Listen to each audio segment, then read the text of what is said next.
गांव-गांव घूम रहे हैं, लोगों से मुलाकात कर रहे हैं, छोटी बड़ी सभी तरीके की सभाएं हो रही हैं। रिस्पॉन्स अगर बात करूं तो रिस्पॉन्स कैसा आपको लगता है? बहुत ज़बरदस्त रिस्पॉन्स मिल रहा है। हरियाणा में कांग्रेस पार्टी बड़े बहुमत के साथ सरकार बनाने की तरफ चल रही है।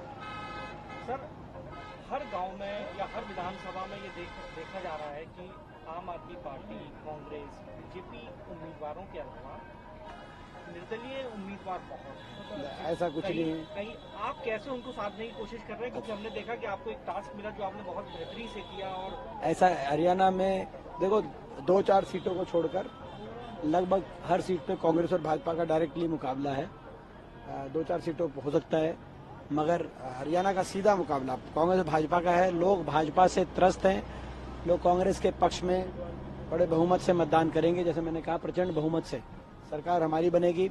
और जहां तक ये बाकी जो छोटी मोटी पार्टियां हैं, ये भाजपा के इशारे पे कई जगह, चाहे जजपा हो, चाहे इनेलो हो, चाहे हरियाणा एक जनता पार्टी बना रखी है, एक गोपाल कांडा ने पार्टी बना रखी है, इस तरह की निर्दलीय वगैरह, वो कई जगह भाजपा द्वारा प्रायोजित ऐसे लोग छोड़े गए हैं कि लोगों के मन में भ्रम पैदा करने का काम करके और वोट काटने का काम करें। लेकिन लोग इन वोट काटों की हैसियत को पहचान चुके हैं। लोग ऐसे लोगों से ना भ्रमित होंगे और ना ही कोई इन सभी कैंडिडेट्स का मुकाबला नोटा से होगा और असली मुकाबला कांग्रेस और भाजपा में है। सर, हमने देखा पिछले कुछ दिन पहले आपने कई उम्मीदवारों का नामांकन वापस कराया। क्या हम आगामी दिनों में भी इस तरीके देख सकते हैं कि आप देखिए, कई जगह जो हमारे साथी थे, स्वाभाविक बात है कि एक कैंडिडेट को टिकट मिलती है, मगर बहुत से ऐसे उम्मीदवार रहते हैं जो पार्टी के अंदर जो प्रयासरत रहते हैं टिकट के लिए, तो एक स्वाभाविक से उन रूप से निराशा हो जाती है, भावुकता भी हो जाती है। बहुत लोगों ने हमारी बात मानी। लगभग 80% जो हमारे ऐसे साथी थे उन्होंने अपना नामांकन वापस ले लिया है। जो 10-20% बचे भी हैं, जो हमारे साथी थे जिन्होंने नामांकन भरा था किसी न किसी भी वजह से, चुनाव जैसे चलेगा हमारा प्रयास है उनको कांग्रेस के पक्ष में लाया जाए। सर, हरियाणा यानी जवान, किसान और पहलवान, इन 3 प्रमुख चीजों पर राजनीति भी घूमती है और यहाँ की पहचान भी है। कांग्रेस पार्टी चुनाव के बाद इन तीनों, देखिए, ये प्रदेश आपने सही कहा, जय जवान, जय किसान, जय पहलवान, जय संविधान का प्रदेश है। लेकिन भाजपा ने इन चारों पहलुओं पर आक्रमण कर दिया। बाबा साहब के संविधान पे आक्रमण कर दिया, जय जवान जय किसान पे आक्रमण कर दिया, और हमारी पहलवान बेटियों के साथ क्या हुआ वो मुझे आपको बताने की जरूरत नहीं है।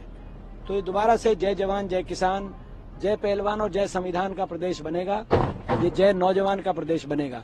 गृह मंत्री ने आज हरियाणा में ही तारीफ की, जवानों की तारीफ करी, किसानों की तारीफ की, इसके साथ ही पहलवानों की भी जिक्र किया और कहा कि यहाँ से सबसे अधिक मेडल आते हैं। आपको लगता है कि उनका ये बयान उन लोगों तक पहुँचेगा और कहीं ना कहीं बीजेपी के लिए वोट करेगा, या सिर्फ ये बयानबाजी है? देखिए, ये 10 साल क्या किया लोगों ने देख चुके हैं। इस सरकार ने हमारे किसान का अपमान करने में कोई कसर नहीं छोड़ी। 750 किसानों की जान की कुर्बानी लेने वाली सरकार ये साबित हुई। इस सरकार ने जवानों की का अपमान करने में कोई कसर नहीं छोड़ी। अग्निपथ योजना, अग्निवीर योजना लेके आने वाली सरकार, कच्ची फौज की भर्ती करने वाली सरकार साबित हुई।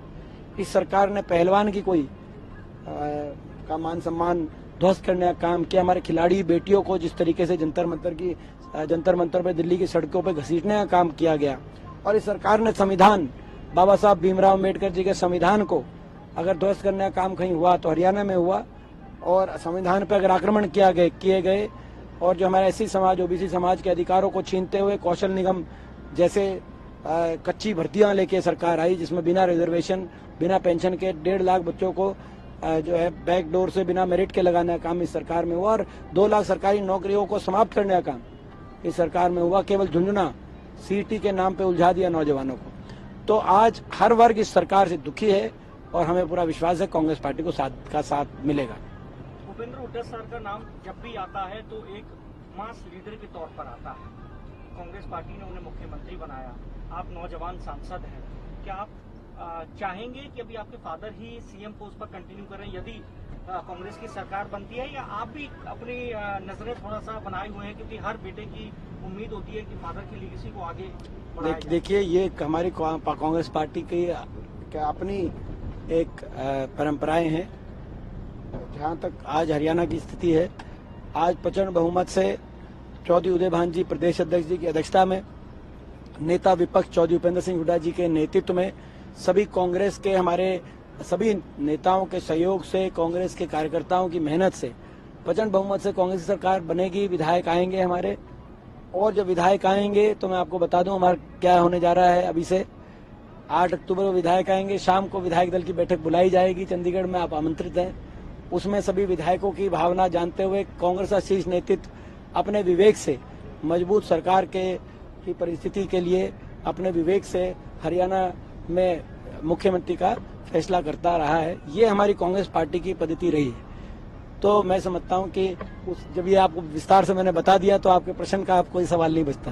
आप समय लेना चाहते हैं तो मुख्यमंत्री, देखिए, लोगों ने मुझे लोकसभा में भेजकर एक बहुत बड़ी जिम्मेदारी दी है। तो आप देश में विपक्ष की दूसरी सबसे बड़ी जीत, विपक्ष की इतने छोटा सा प्रदेश हरियाणा से देश की दूसरी सबसे बड़ी जीत हरियाणा में हुई है। रायबरेली में राहुल जी के बाद दूसरी जीत रोहतक लोकसभा क्षेत्र वासियों ने कांग्रेस को देने का काम किया। बड़ी जिम्मेदारी है, तो वो जिम्मेदारी हम निभा रहे हैं और कांग्रेस कार्यकर्ता के रूप में कांग्रेस के पक्ष में आज पूरे प्रदेश में मेहनत कर रहे हैं। पड़ोसी राज्य में एक बड़ी राजनीतिक हलचल हुई, अरविंद केजरीवाल इस्तीफा, वो हरियाणा के अंदर मटीरियल में ज्यादा, मैं समझता हूँ आम आदमी पार्टी का हरियाणा में कोई ज्यादा राजनीतिक वो नहीं है, तो वो उनका अपना मैटर है, वो अपने हिसाब से देखें। एक आखिरी सवाल ले लेता हूँ सर, राहुल जी और प्रियंका जी का और अध्यक्ष जी का क्या प्लान आगे रहने वाला है हरियाणा के अंदर, कुछ जानकारी अगर आप साझा करें? वो आएंगे हरियाणा में, चुनाव का प्रचार का प्लान रहने वाला है, उनकी जितनी सभाएं हैं आप भी आना।